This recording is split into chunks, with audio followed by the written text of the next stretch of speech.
A good family car should be able to handle the school run, and in fact, the Huracan is brilliant for this. Because it doesn't have 7 seats, you literally cannot take anyone else's kids. In fact, you can barely take your own, which is probably for the best, because have you seen what kids do to cars? So of course, I'm not going to use a real-life child for this demonstration because of the dangers and possible legal ramifications, so I'm going to use a real-life fake child. Come on, Belingo. Let's go. Oh, nope, don't kick the carbon fibre, sweetie. Oh, yeah, right, let's get you in the, and then I'll try. Safety first. Dropping your kid off at school in this guarantees they're going to be the coolest kid in the school, thus increasing their mood, thus increasing their performance academically, thus increasing their likelihood of success in life. Buying a Lamborghini is an investment in your offspring's future. It's the loudest way to say I love you. Right, moving on. Right, I've got to practice for the indication test. There is a junction coming up. I'm going to indicate, I'm going to come off. I can already hear you going, oh, actually, BMW drivers don't use their indicators. Yeah, well, actually, that's illegal and it's dangerous not to indicate. BMW drivers do use their indicators. Just so happens that BMWs emit a premium photon that basic people can't see. And anyway, this car has a button that makes the exhaust louder and more exhausty. So even if they can't see my indicators, they'll hear me coming. You know what? Tom was right. I was being silly before. I know that Range Rovers are going to be used for loads more than just going to Waitrose and dropping off Tarquin to Ballet. And although these cars are really actually very good for off-roading, not very many Range Rover drivers are actually going to use them for that. However, towing a caravan, that's something you might actually do. So let's see how it copes with, like Tom said, a big one. Now, some of you might be thinking, why a mobile home and not a caravan? Well, if you drive a Range Rover, you are, by definition, better than everybody else. And better people don't sleep in caravans. A caravan is a rolling prison cell made entirely of regret and damp. A mobile home, on the other hand, is a house with walls and dignity. This is the pinnacle of British luxury. Like, why waste time cranking down tiny little stabiliser legs when you could just tow an entire bungalow? With a mobile home, you're not camping, you're relocating.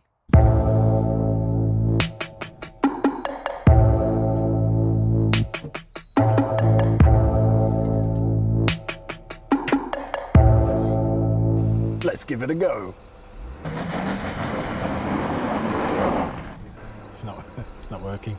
Why is it not working? Tom said this would work. What's going on?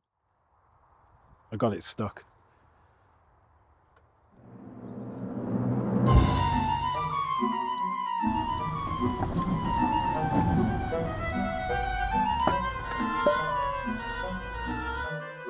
So what we're doing here is we're giving a poor person the chance to feel as if they're pulling a mobile home. So we're going to attach the Hilux to the mobile home and then the Range Rover to the Hilux.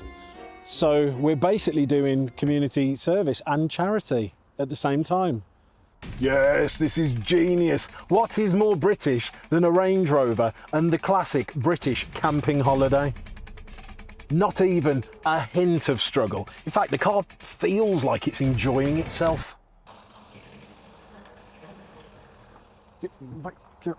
And the best part about it is, does it struggle? No. Does it hesitate? No. Does it care that it's pulling a 3-bedroom house with a conservatory? No. Because it's doing what it was born to do. Like, the only reason it doesn't come out of the factory with a country house welded to the back of it is that you'd have to pay council tax on it. Wait, would that be cheaper than the road tax? Final verdict, can a Range Rover pull a mobile home? No. But a Toyota Hilux can.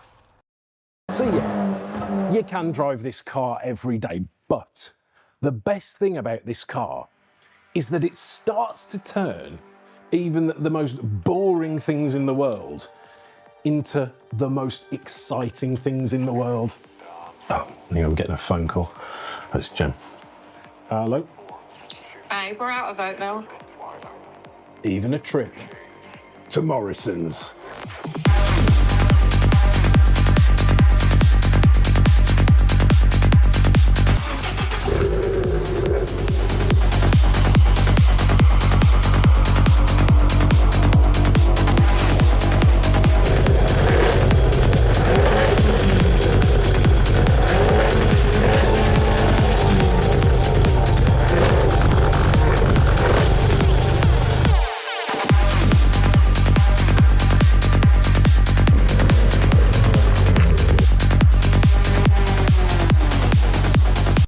Ooh, yellow car friend.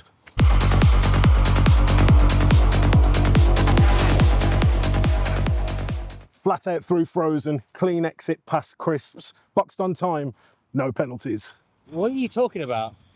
Race car things.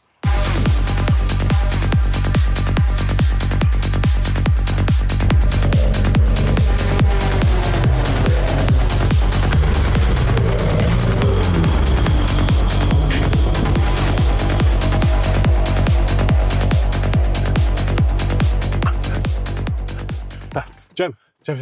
Why are you sweating? Oh, that's close to a PB. Peanut butter? No, personal best, like milk, eggs, bin bags, toilet roll, all under 2 minutes. Car park was greasy, but no contact. Yeah, do you want me to get some cane, or are you going to spray yourself with oat milk again? Oat milk, but I'll do it later because I've got to get back to work. Love you, bye. Okay. So the Spider's actually quite practical. Because it's a mid-engine car, you get 2 storage compartments. You got the front bum and then the back one, which you kind of have to dismantle the entire car to use. But overall, very practical. But not quite 911 practical. In the 911, you get back seats. They're pretty small back seats, but back seats nonetheless. You can throw coats or bags, or maybe a very small, very obedient child, or a normal child with no legs. But either way, you get back seats.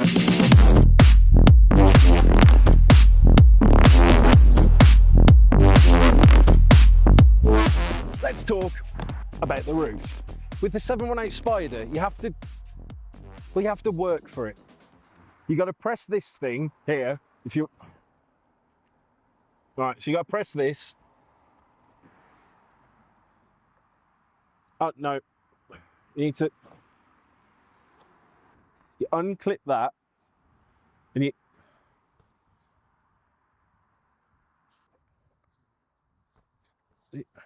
Where did? No. You lift this bit up. Clip this thing there. That doesn't feel right. Doesn't feel like it should.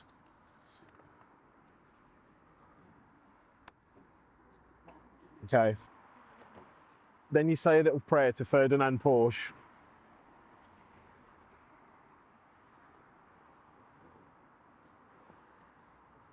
And then put something with flaps. Oh, hang on. And then you put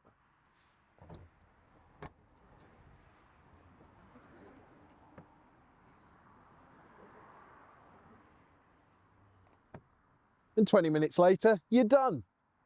And the best bit is, when it starts raining, you get to do it all again in reverse while panicking.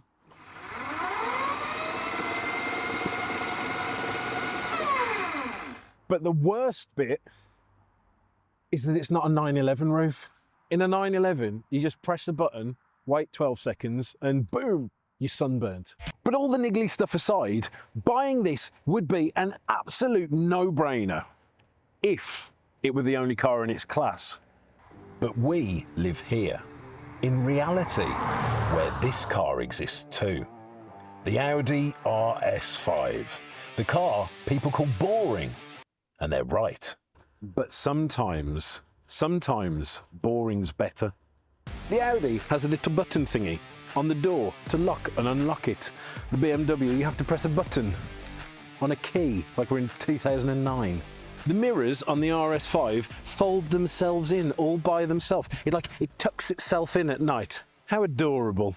With the M4 mirrors, although you can finger them, in order for them to fold in, you have to hold down a button on a key, like you're in 2009. And this, a tiny little robotic butler that hands you your seatbelt. In the BMW, you got to reach around and get it yourself, like you're in 1959 when the seatbelt was first invented. It's got massage seats, rush hour becomes physiotherapy. The M4 only gives adrenaline as pain management. This, you press a button, you lose a knot. The M4, you press the accelerator and you gain one. RS5, shiatsu. M4, scare the shit out of you. So this has got a Bang & Olufsen sound system, slightly better than the Carman hard-on one in the M4, but still paired to a shit infotainment system. Like, both of the infotainment systems are shit, just in different ways. Like, two operating systems designed by two different groups of people who both hate you in different ways. It's got the drag coefficient of a shipping container. It makes a Land Rover Defender look like a concept car from the future. But does it care? No, because it's not about efficiency, it's about dominance. The car doesn't just say F you to the world, it also says F you to you, the driver. The suspension's not there to protect you, it's there to F you and remind you that life is tough and you should be too. So when you go off-roading, you can do some really cool stuff, like take the entire roof off. You can take all of the doors off. You can even take the windscreen off. But then where do you put the things? F you, that's where. On the road, it handles like an agricultural vehicle because it basically is. Steering, looser than a politician's morals. Brakes, suggestive at best. And the noise, imagine being at a Cannibal Corpse gig, inside a blender, inside an earthquake. Eardrums. F your eardrums. Want to put stuff in your door? F you, I've got stupid nets. Want to play music from your phone? F you, I've got an entertainment system from the Mesopotamian era. Want to close your door quietly and gently? F you, slam me harder, daddy. Want to turn on your child locks with a simple...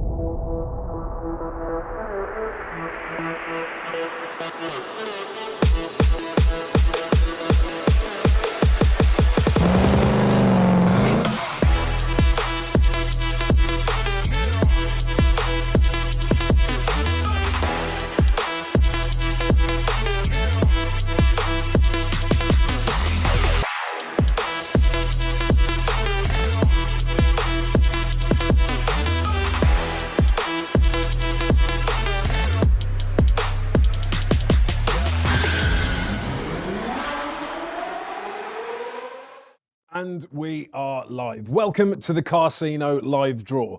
If you don't know who we are, then I've got no idea why you're here, but let me tell you, we are Carsino, the UK's fastest growing car competition company, probably. And we want to do things a little bit differently, and that's in two main ways. Number one is with our content. Now, if you tuned in a little bit early, you will have seen some of it, and if you haven't, you'll see a little bit later. That's fine. Number two is with the way that we do our draws. We do our draws a little bit differently, and if you've never seen them before, you are currently experiencing it. So don't worry, we'll hold your hand through the process. Now, if you have watched any of our videos before, behind the camera, doing behind the camera stuff, you will have heard Video Jake. But today, Video Jake has found a moonstone, which I believe is a Pokemon thing, and evolved into voiceover Jake. Is that a Pokemon thing? I have no idea if that's a Pokemon thing, but I bless you for trying. Hello, everybody. I am voiceover Jake, and I am not made of AI. Made of AI.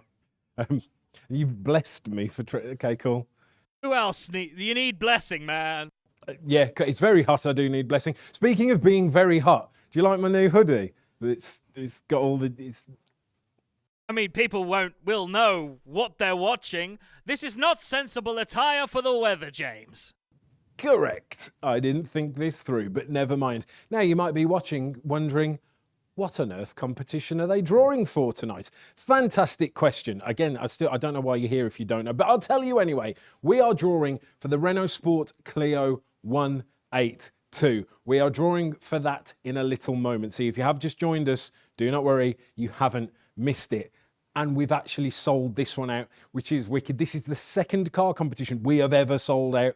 The last one was a couple of weeks ago, and that was the Abarth 500. This one was today. Hopefully, we'll sell out all of them in the future. That would be brilliant. I'm not actually sure how likely that is, but let's manifest it. Now, speaking of that Abarth 500, we went and delivered it to Matthew a couple of days ago, and here's what happened when we did. You can't win this Abarth 500 because Matthew from Guildford did. We are now going to go and deliver it to him, and it's going to take forever because we are Carsino from Birmingham. Let's go. Perfect.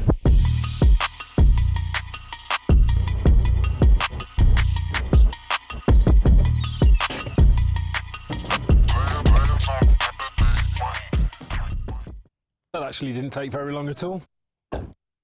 So Matthew's already got a Fiat 500.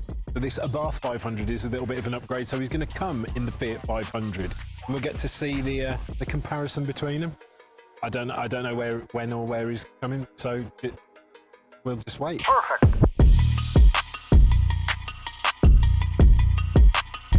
Nice. They look cool together, to be fair.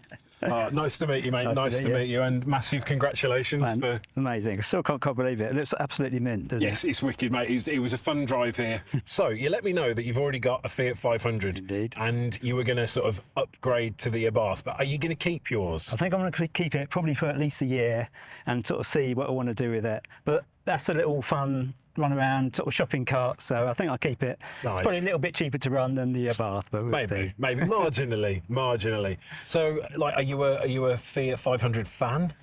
Yeah, I mean, I've got part Italian heritage from about one of my granddads was Italian, so it's that kind of it's a fun little car. So, you know, it came up on, actually it was part of the, do you remember the scrappage incentive scheme thing? Yes. I got it via that, so I got it for a good bargain, and it was kind of like the most I could afford at the time. It's an absolute bog standard 1.2, but it's still got, you know, 4 airbags and electric wing mirrors and all that stuff. But yeah, I've always, when I got it, I saw that there was an Abarth in the showroom, and it was there, and it was about 10 grand more than that, and this was 2009 money, so that's 25 grand equivalent at the time. Oh, God, so it was so far beyond what I could afford at the time. Yeah. But I looked over to it and thought, oh man, I'd love one of those. One day. One day. Today is that day? Today is that day. Nice. So have you done anything to that? Like my one? Yeah. No, it's all box standard. I put some stripes on the side because of a supermarket trolley incident from somebody. So that was annoying, but I've done nothing else to it. Does it make it go any faster? I think it does. Yeah, probably. Yeah. It did look like it was going faster than normal. Nice. So was this the first time you've ever played with Carsino? I think it was. I think I might have done a few of the kind of what they call it, instant win type things.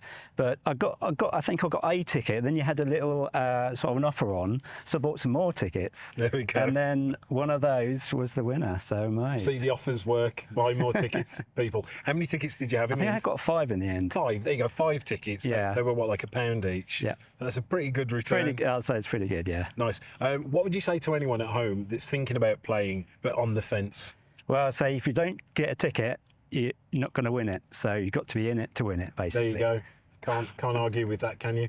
Shall we get the keys to you and please give you a little drive? Fantastic. Thank you. Nice. Let's do it. Well.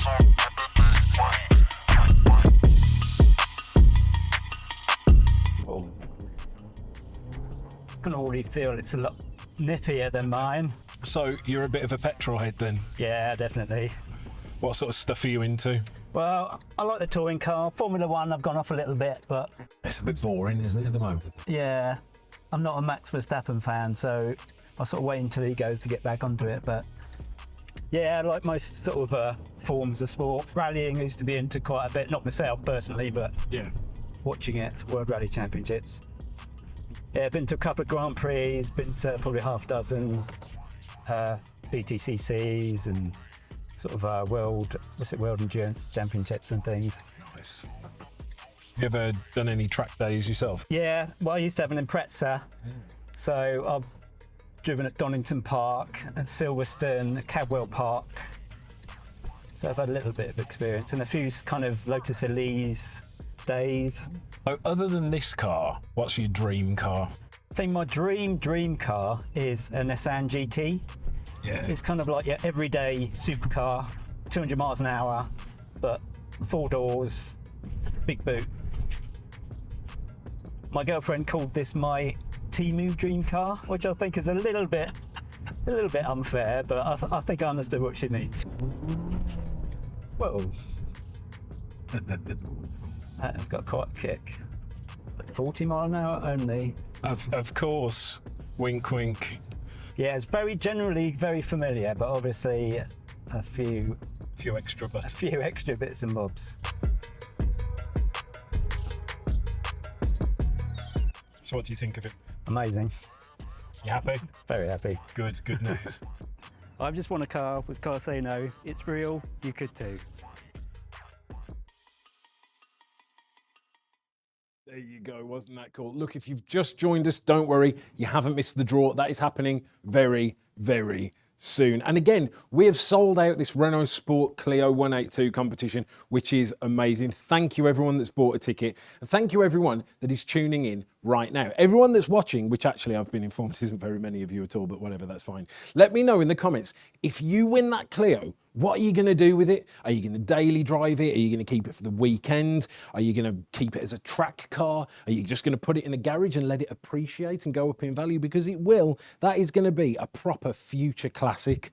Let me know in the comments, the 4 people that are watching. Let me know. Right, some of you didn't actually like the Clio because it was French. So I thought before we do the draw, I'll help you out a bit, because I understand we all hate the French. No, not really. We were joking about saying that. I'm not going to say that. It's not true. I like the French. I like all sorts of French things. Baguettes. Chocolate pain. It's like chocolate rain. Chocolate pain. Do it. Chocolate pain. I'm glad nobody's watching this. Cool. It means we can do whatever the hell we want. I can say what the fuck I want about French people. Language! Beep! Family show! No, it's not. There's not enough people watching to make up an entire family. So it's not a family show at all. Right, anyway, yeah, so I thought I'd cleanse your palate with something that is very, very not French, because it's a very, very British car.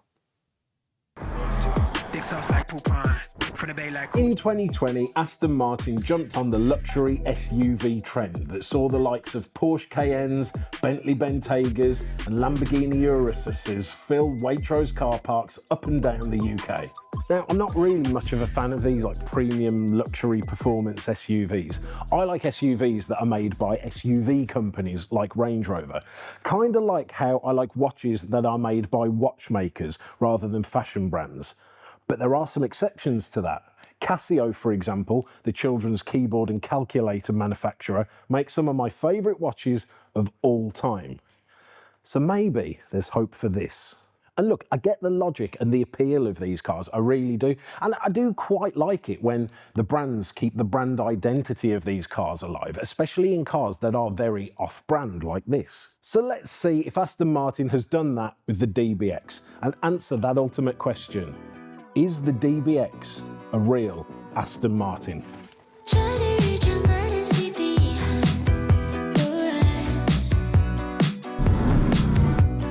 Right, I'm going to get it out of the way first thing. Can't do an Aston Martin review without talking about James Bond. It's illegal. Now, James Bond and Aston Martin are intrinsically and eternally intertwined. So does this car scream 007 or more double parked outside of a private school? Does it look like a spy-mobile? Not really. Does it look like guns could come out the side of it? No. Does it look like it could handle a high-speed chase? Very no. It actually looks like it's trying to avoid stress at all costs. But can it handle a high-speed chase?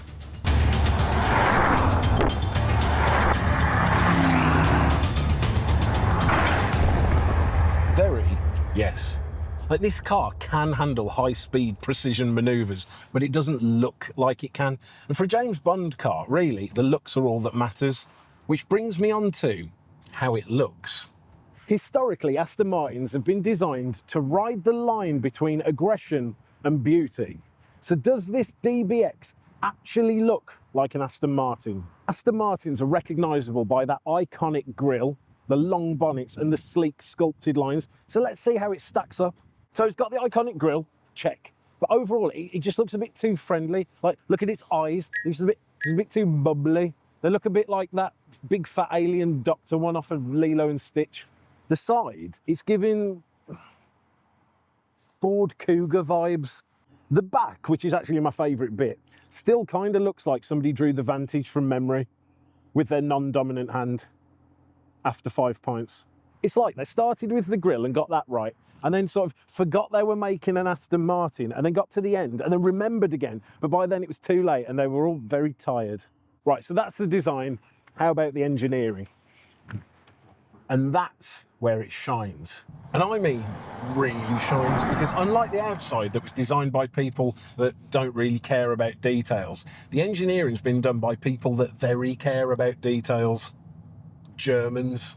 Under the bonnet, you've got a 4-litre twin-turbo V8 built in a Falterback by AMG. It's the same unit you'll find in a Mercedes AMG GLE 63, but it's been tweaked by Aston Martin to give it a bit of a unique feel.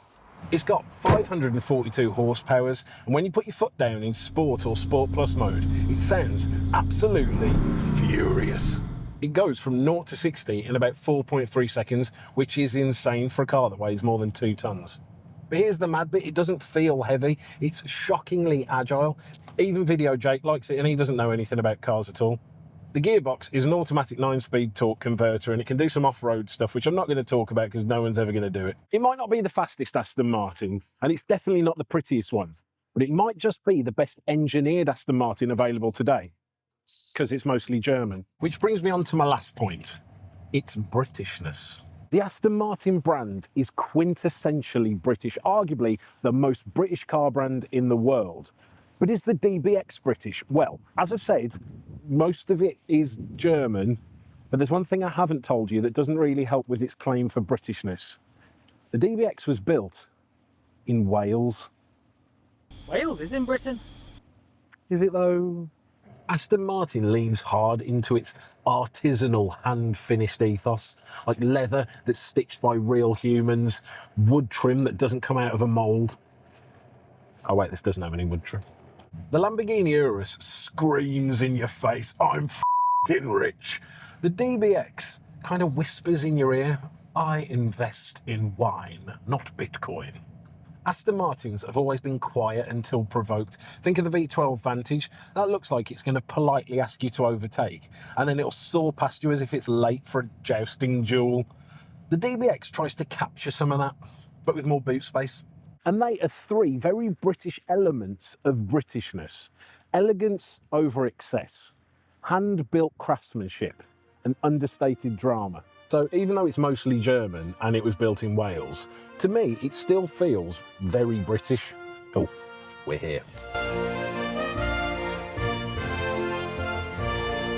So to get a solid answer, I've taken it here to Grafton Manor to simply see, does it feel like it fits in? And the answer is, yeah, a bit, I guess, ish, kind of. From some angles, very yes. But then like from other angles, no, not at all. But I think honestly, part of me just feels like it's a money grab from Aston Martin. It's been a really popular car and it's been a really good seller. In fact, in 2021, the year after it was launched, it outperformed and outsold all other models combined.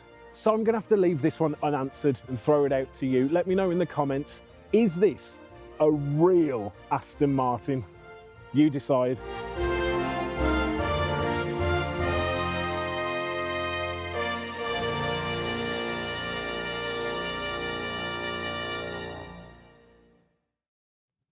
There you go, do what that guy said and let us know in the comment whether you think that is a real Aston Martin or not. Now, if you have just joined us, do not worry, you haven't missed the draw. That is happening in just a second. You will have noticed, though, that I'm in a slightly different environment. Ooh. Whoa, James, how did you get there? I moved slightly to the left. But I'm usually, it doesn't matter, I'm here now. Right. In the beginning, I said that we do things a little bit differently. One of those ways is with our content. You've seen some of that just then, that second you were there. Remember it a second ago? Yeah, it was good. The other way is with our draws. We draw our winners using a custom Carsino roulette wheel. The roulette wheel, it's called, again, What's the roulette's wheel called? the roulette's wheel is called Spin Diesel, and here's how it works. This is Spin Diesel, the Carsino roulette wheel, and this is how we pick the winning tickets for our competitions. This is how it works. The wheel has the numbers 0 to 9 on it 3 times. It also has special slots. R means respin. If we land on this, we spin again. B means bonus. If the ball lands on this, you in the chat have an opportunity to win instant cash or site credit. And C means charity. Our charity partner, AutoRaise, gets a cash bonus. We draw each digit one at a time, from right to left. Units, tens, hundreds, thousands, and so on, until we build the winning ticket number. If the final ticket is a number that hasn't been sold, we simply respin and start again. That's it. Good luck, everyone. You're just one ticket away. Thanks, other me. Now, I did that video because I got bored of just explaining it every week. Now, what I am going to explain is, if it lands on C today, we are going to give our charity partner AutoRaise £10 for every time it lands on C. Now, AutoRaise are helping raise up the next generation of auto engineers by delivering quality apprenticeships. Now, if it lands on B, what we're actually going to do today is the winner of the Clio. Every time it lands on B, they are going to get another £10 site credit as an extra little bonus for them. Also, I am going to mention some people have an issue with this. They go, oh, I've got ticket number 1. There's no possibility I could ever win in this drawing format. Well, do not worry, zeros exist. So if you've got ticket number 1, you can essentially think of that as ticket 0001. It is just as statistically likely to come out as any other number, so don't worry. Right, I think we are ready to draw our winner. There were 4,999 tickets in total, that was all, and it's sold out, so we will get a winner first time. Now, we are going to draw the digits from units to thousands, and you will notice that the thousands bit, we could only possibly get 0, 1, 2, 3, or 4. So if when we get to that part, we draw any number that's higher than that, we'll just keep going until we get 0, 1, 2, 3, or 4. I will remind you of that as it happens. Do not worry. Right, voiceover Jake, are you ready? Is there anyone saying anything interesting in the comments? No, I think people just want us to crack on, James. Okay, let's do it. Good luck, everyone. Let's go. Let's get that first digit. Now, if you do want to check your ticket numbers at home, go to carsino.uk, click on My Account, click on My Entries, and you can see which ticket numbers you have. 4. The winning ticket is going to end with the number 4. Let's get that next digit. Good luck, everyone.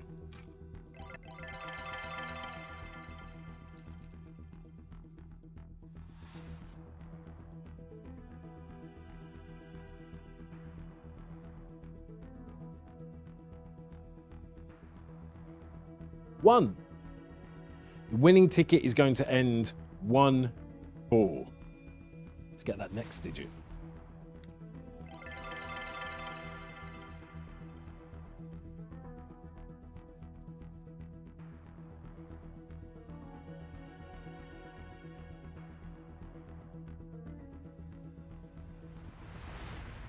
Four.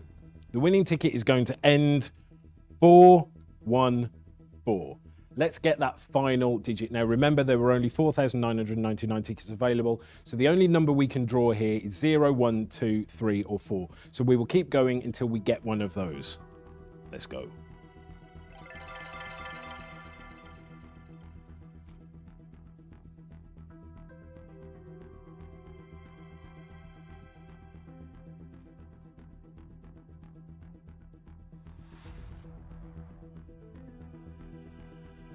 B. It's a bonus. So the winner today is going to get an extra £10 site credit. Final digit. This is much better than when we've only sold like 20% of tickets and we have to do this like 11 times.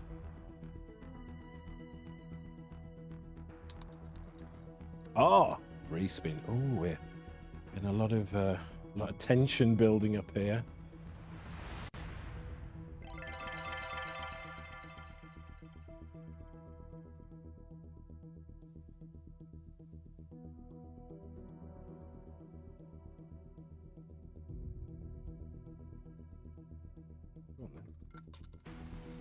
Two. So the winning ticket is 2414.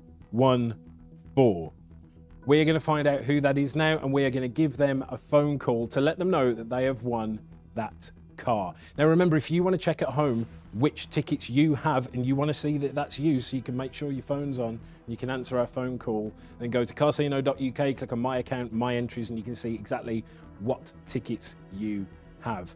Voiceover Jake, what is the name of our winner? The name of our winner is Michael McLeod, I believe. Something like that. We can ask him when we call him. Give me a minute. Michael McLeod or something like that. Congratulations. I don't know why that was so difficult, but I'll have a look at it later and I'm sure I will understand. But massive congratulations. And look, everybody that didn't win, commiserations to you. But the way I think about it is, the car community has all chipped in a little bit and we have helped make somebody's dreams come true. So you can think about it that way and it makes it hurt a little bit less that you didn't win. I'm sorry, I'm trying to be positive with it for you. Right, we're going to give Michael a call now. If you are watching, please answer your phone.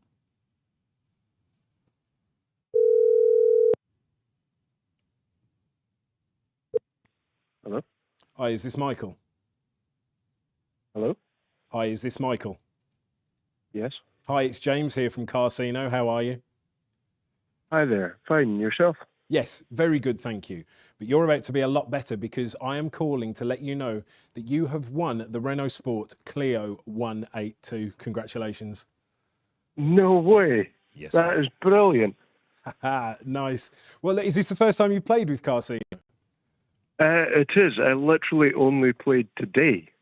Fantastic. And I only put a tenner on as well. Holy crap. That is great. So you bought, what, 10 tickets and you've won the car? Yeah. Amazing, amazing stuff. So tell us about the car. Is it a car that you've always liked? Is it a car you just sort of saw and thought it'd be a bit of fun? Tell us what your opinion of it is. Yeah, I'll be honest, I saw Clio. I've always fancied one. And yeah, I thought, why not go for it? Wow.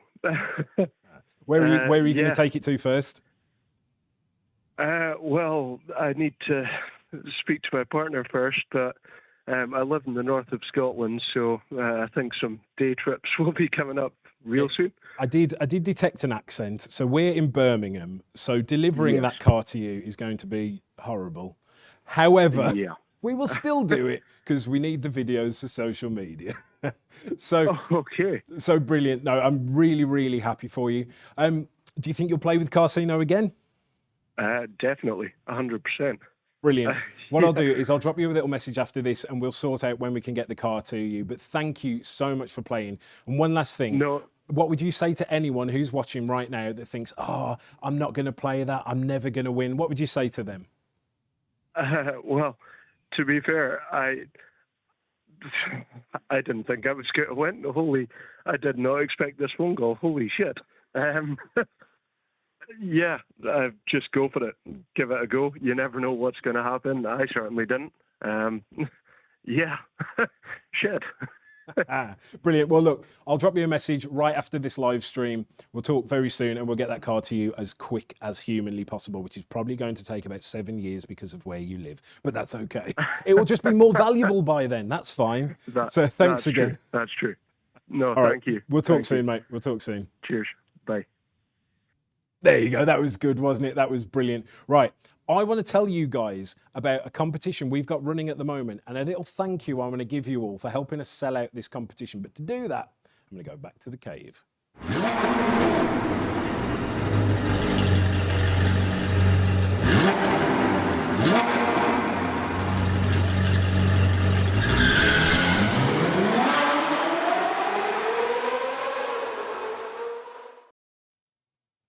Right, you may have seen on our website, we have got an instant win competition where you can instantly win cars and cash instantly. It is called our Future Collectables Hot Hatch Edition competition. That rhymes, I didn't even realise until I just said it out loud. It doesn't matter, that wasn't the point of it. The point is, we have already given away three of the cars from that competition, and there are 3 left. We have got a Ford Focus ST, we have got a Renault Megane RS, and we have got a mystery car. Ooh, what is the mystery car, I hear you ask? What's the mystery car? A mystery. I'm not going to tell you, or else it would not be a mystery. Now, to say a massive thank you for helping us sell out this competition, I am putting it on sale right now. Now, this competition ends tomorrow at 9 p.m. So this is going to be your last chance to win one of those remaining cars. And I've taken 40% off. That is basically all of our margin gone. So go, grab some tickets, win one of those cars, get them gone, get them won. And hopefully, if you live in Scotland, we can deliver them to you at the same time. Voiceover Jake, is anyone saying anything interesting in the comments? No, and a whole lot of nothing, James. I think we're done. Cool. Well, thank you for tuning in. Big commiserations if you didn't win. Massive congratulations to Michael. It was Michael, wasn't it? I think so. I don't have the best of memories. It's fine. But thank you, Michael, for playing and winning. Well, he's checking now. It was Michael, wasn't it? His name was Michael. I knew it. Shouldn't have questioned myself. Just made myself look silly. That's fine. But anyway, thank you so much. We are Carsino. And as Michael has just shown, you are only 1 ticket away.